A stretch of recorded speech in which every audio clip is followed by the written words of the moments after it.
তারপরের দিন কলেজে গেলাম, দেখলাম নেহা আর মিমি দুজনে একসাথে বসে গল্প করছে। নেহাকে উদ্দেশ্য করে বললাম, কি করছিস? তোকে কেন বলবো? না বললে নাই। মিমি কেমন আছো? জি ভালো। আপনি? ভালো, তবে আপনি করে না বললে খুশি হব। মানে? মায়েটা খুব সোজা, আমরা তো সেম ইয়ারে পড়ছি। তো আপনি করে বলবে কেমন দেখা যায় না? ও আচ্ছা।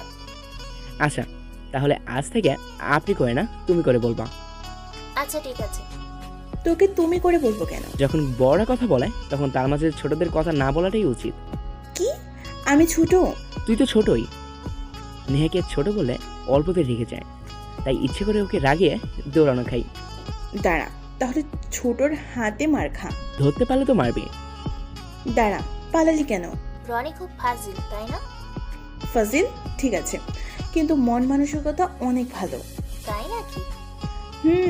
ও যখন কলেজে না আসে তখন মনে হয় আজকে কোনো মজাই হবে না। সে তো প্রথম ক্লাসেই বুঝতে পারছি। এভাবে নেহার সাথে কথা বলতাম শুধু মিমিকে উদ্দেশ্য করে। আর এর মাঝেও মিমির সাথে ভালো আন্তরিকতা বানিয়ে নিয়েছি। মিমির দিকে প্রায় চেয়ে থাকতাম। যখন মিমির চোখ আর আমার চোখ এক হতো তখন অমনি একটা কথা বলে এড়িয়ে যেতাম। মিমিও বুঝতো কেন আমি তার দিকে এভাবে তাকিয়ে থাকি। সে নিয়ে মিমি কিছু বলতো না, স্বাভাবিকভাবেই নিত।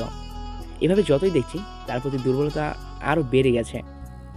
এক পর্যায়ে নেহাকে বললাম, দেখছি মিমি নেহার সাথে থাকছে, তাহলে কি নেহার কোনো আত্মীয়? আমাকে জানতে হবে। তারপর নেহার কাছে গেলাম। নেহা, তোকে একটা কথা বলবো, তার সঠিক উত্তর দিবি। কি বল? মিমি তোর কে হয় রে? মিমি তো আমার মামাতো বোন। ও, আজ হঠাৎ এই প্রশ্ন? কদিন ধরে দেখছি তুই ওর হয়ে কথা বলছিস, তাই আর কি।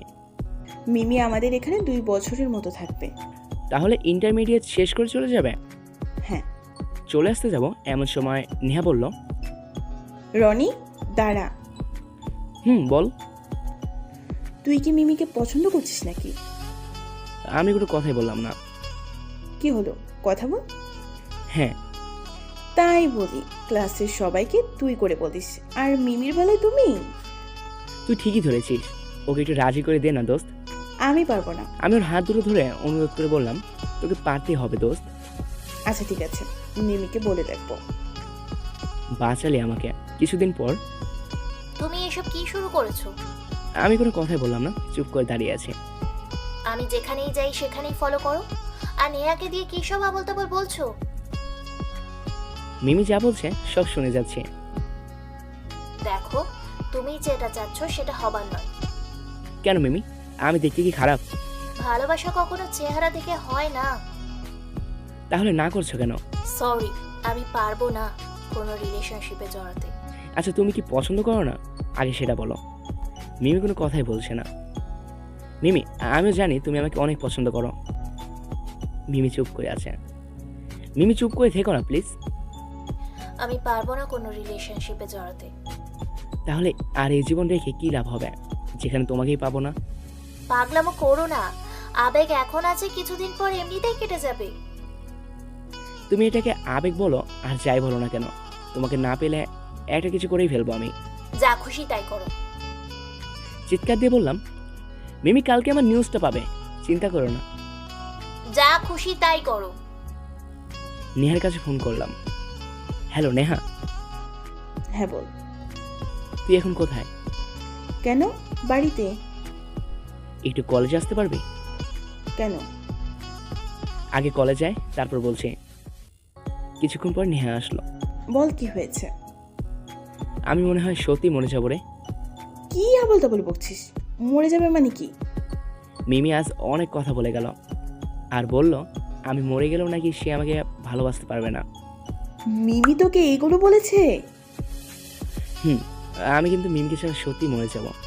একটা থাপ্পড় মারবো কানে নিচে। মরার কথা কোথায় থেকে আসছে? তাহলে তুই যেভাবে পারিস মিমিকে রাজি করে দে। আচ্ছা, তাহলে আমাকে ভাবতে দে কি করলে মিমি তোকে ভালোবাসবে। কিছুক্ষণ পর, কিরে কিছু বের করতে পারলি? হ্যাঁ পেয়েছি। বল কি করতে হবে? ছোট একটা নাটক করতে হবে। নাটক করতে হবে মানে?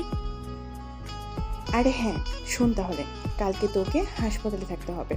আমি মিমিকে মিথ্যে বলবো যে তুই সুইসাইড করতে গিয়ে বেঁচে গিয়েছিস। এর জন্য তোকে হাসপাতালে অ্যাডমিশন করা হয়েছে। নেহাকে জড়িয়ে ধরে, আরে সাবাস, তোর এত বুদ্ধি। ছাড় আমাকে। সরি। একদিন পর। মিমি, তুই এটা কি করেছিস? কি করেছি? মিমি, তোর জন্য রনি আজ হাসপাতালে। কি কি কি বলছিস? হ্যাঁ, সত্যিই বলছি। ও এখন কেমন আছে? আমি কেমনে বলবো? আমি যা শুনেছি হয়তো আর বাঁচতেও না পারে। না, এটা হতে পারে না। মনে মনে বললাম, যা কাজ হয়েছে তাহলে কান্না করে কি হবে? তুই বরং এই বিষয় থেকে কেটে পড়, তোর জন্য ভালো হবে। তুই কি পাগল হয়ে গেছিস? আর আমি ওকে এভাবে ফেলে চলে যাব? তাহলে তখন থেকে ফিরিয়ে দিয়েছিলি কেন? আমি কি জানি রনি সত্যি সত্যি এমন কাজ করবে? তাহলে তুই কেন ওর জন্য কান্না করছিস? আমার জন্য তো এসব হয়েছে। এখন বসে বসে কান্না করবি নাকি তাকে দেখতে যাবি? হ্যাঁ চল। তারপরে হসপিটালে গেল। তুমি কি সত্যি পাগল হয়েছো? মুখ অন্যদিকে ঘুরিয়ে বললাম, তুমি কেন দেখতে আসছো? আমি মরে গেলে একবারে কবরই দেখতে চলে আসতে। চুপ। আর একবার যদি মরে যাওয়ার কথা বলো তাহলে কিন্তু তাহলে কি? তাহলে আমিও বেঁচে থেকে কি করব? তুমি কেন মরবা? যেখানে রনি থাকবে না সেখানে মিমি থেকে কি লাভ?